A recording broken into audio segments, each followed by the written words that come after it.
Kita bersyukur jamaah sekalian bisa bertemu kembali dalam keadaan sehat.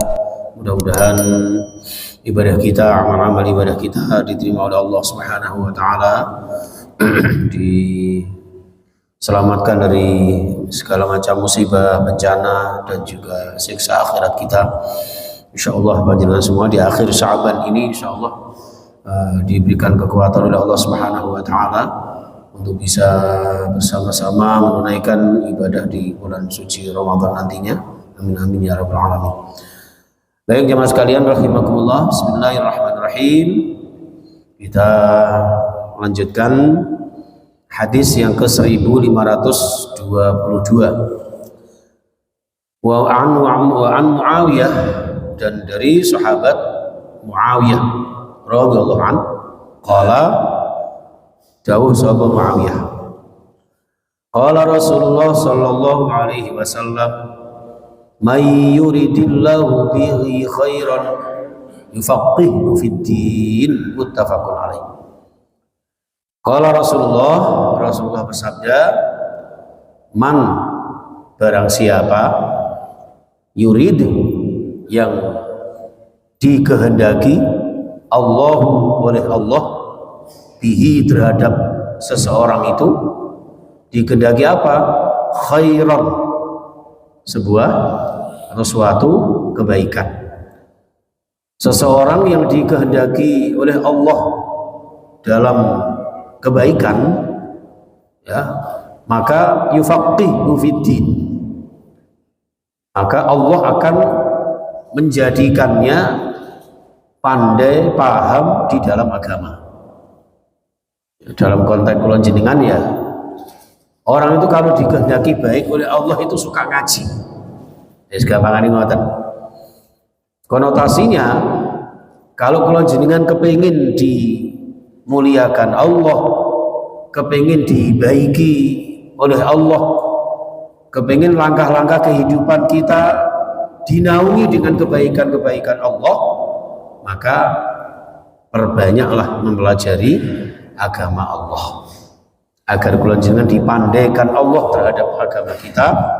Dengan demikian Allah menghendaki kebaikan-kebaikan terhadap kita, ya. Amin ya rabbal alamin. Hadis yang ke-1523, wa an Abi Darda, dari sahabat Abu Darda radhiyallahu anhu, qala dawu sahabat Abu Darda, qala Rasulullah sallallahu alaihi wasallam, ma min syai'in fil mizani azqalu min husnil khuluqi, akhrajahu Abu Dawud wa Tirmidzi wa sahhahahu. Dari Abu Darda, Rasulullah bersabda, ma min syai'in, tidak ada sesuatu, fil mizan, di dalam suatu timbangan nanti di hari akhirat, yang apa? Asqalu, yang lebih berat. Tidak ada timbangan amal yang lebih berat, min husnil khuluqi, daripada akhlak yang mulia, akhlak yang baik. Jadi akhlak yang baik itu nanti jamaah sekalian dan pemirsa akan menjadi satu timbangan yang terberat dibanding dengan amal-amal yang lain. Kalau kulon jenengan kepingin mizan kulon jenengan dipenuhi dengan pahala-pahala kebaikan-kebaikan, diberatkan Allah, ya, dengan kebaikan-kebaikan pahala Allah, maka perbaikilah akhlak kita. Nah, cara bahasa politik, etika, ya, jadi mengedepankan etika. Jadi bukan bahasa politik sih, etika itu bahasa umum, ya, bahasa umum bahwa hidup ini memerlukan atau mendahulukan etika. Bahkan banyak ulama menyampaikan, ya, al-adabu qoblal ilmi, adab, tata krama, etika, akhlak itu jauh lebih utama, ya, dan harus didahulukan sebelum berilmu. Jadi kulon jenengan kewajiban ngaji, kewajiban belajar menuntut ilmu itu lebih didahului dengan kewajiban bertata krama. Bahkan ada yang menyampaikan al-adabu qabla kulli syai'. Jadi Jadi adab, etika, akhlakul karimah itu harus ada sebelum segala sesuatu. Kalau jenengan mau berbisnis, etika dipakai dulu. Panjenengan mau berbudaya, etika didahulukan. Panjenengan mau berpolitik, maka harus mendahulukan juga etika dan seterusnya. Ya, dalam segala profesi kita. Maka di sini wajar kalau kemudian Rasulullah bersabda, tidak ada suatu timbangan yang paling memberatkan kebaikan-kebaikannya ya, selain akhlak yang mulia. Nah, kita makanya satu-satunya kalimat yang begitu indah jamaah sekalian ya di Al-Quran itu, wa innaka la'ala khuluqin azim, ya, akhlak yang sangat agung. Kenapa tidak mengatakan khuluqin karim ya? Kenapa? Karena azim itu sudah segala-galanya, mencakup segala kemuliaan dan segala keagungan, termasuk keagungan pahala dari akhlak dan etika yang mulia. Sebabnya apa? Orang itu kalau punya akhlak, insya Allah ya, mursalnya itu kalau punya akhlak, insya Allah masih terbimbing kehidupannya. Betul Pak. Saya ada satu cerita ini dari teman saya ahli ruqyah itu, masya Allah. Jadi ada seorang santriwati yang terjerumus dalam kemungkaran, dalam katakanlah pekerjaan PKS tapi S-nya ditaruh di tengah itu. Ya, PSK. Masya Allah, begitu sadar ya, luar biasa. Jadi artinya bahwa tidak ada satupun yang lebih mulia daripada akhlak, karena orang yang punya akhlak itu akan punya segala-galanya, punya malu, punya rasa tenggang rasa ya, punya segala macam lah ya, yang sekiranya di dalam kehidupan kula jenengan dalam bermasyarakat, berbangsa, bernegara ini rasanya malu kalau kula jenengan merugikan orang lain. Ini jamaah sekalian. Maka di hadis yang ke-1524, wa ani bin Umar, dari Abdullah bin Umar radhiyallahu anhu, qala Rasulullah sallallahu alaihi wasallam, al haya'u minal iman. Muttafaqun alaih. Orang itu kalau punya akhlak maka akan punya malu. Kalau punya malu berarti punya iman. Al haya'u minal iman, karena malu itu sebagian daripada iman.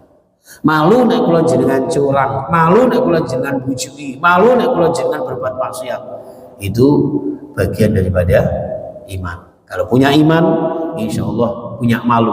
Gak punya iman berarti gak punya malu, atau gak punya malu berarti tidak punya iman. Wes ngoten mawon. Nggih, masyaallah. Mudah-mudahan kula jenengan senantiasa diberikan istiqomah di dalam iman. Kalau dengan iman ini kemudian outputnya akan menjadi orang-orang yang ahli amal soleh. Amal soleh itu yang terbingkai dengan akhlakul karimah. Makanya orang itu basicnya adalah akidah, lalu diimplementasikan dalam bentuk ibadah dan amal soleh-solehah yang kemudian dirasakan dalam bentuk akhlakul karimah. Itu jamaah sekalian, mudah-mudahan sekelumit kajian kita 3 hadis yang luar biasa ini mudah-mudahan dapat kita amalkan di dalam kehidupan kita sehari-hari. Amin ya rabbal alamin. Kalau dalam konteks hadisnya Ibnu Mas'ud ini jamaah sekalian 1525, jadi Rasulullah SAW berkata begini, inna mimma adrakan nas min kalamin nubuwah al-ula idza lam tastahi fasna ma syi'ta. Ini lanjutannya ini ya. Orang itu kalau nggak punya malu dalam kehidupannya, wes nek sampean gak ada izin berbuat sekarmu, ya fasna ma syi'ta. Jadi idza lam tastahi, kalau kamu gak punya malu, wis akarmu wis.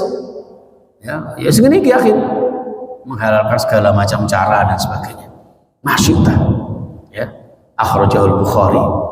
Ada juga hadis yang menyebutkan faf'al masyita fa innaka mayitun, ya kan? Nah wis gak ada izin, wis sakarmu wis berbuat sakarmu. Gak urungo pasti akan mati. Ya, berbuat sakarmu maka kamu pasti akan mati. bahasa halusnya orang Surabaya mate. Ya, naudzubillah min dzalik. Mudah-mudahan kula jenengan senantiasa hidup dalam keadaan istiqomah ibadah berakhlakul karimah, sehingga insyaallah dengan kula jenengan yang ahli ibadah ini meninggalnya husnul khotimah, yang nanti berharap insyaallah menjadi hamba Allah ahlul jannah. Amin ya rabbal alamin. Bismillahirrahmanirrahim. Allahumma shalli ala Muhammad wa ala alihi washabihi ajmain. Allahumma ighfir lana wa liwalidina warhamhum kama rabbawna shighara. Allah ya Rabb, ampuni dosa-dosa kami, dosa-dosa kedua orang tua kami. Terimalah taubat kami, terimalah amal-amal soleh kami. Terimalah amal-amal ibadah kami, terimalah pahala kajian-kajian kami.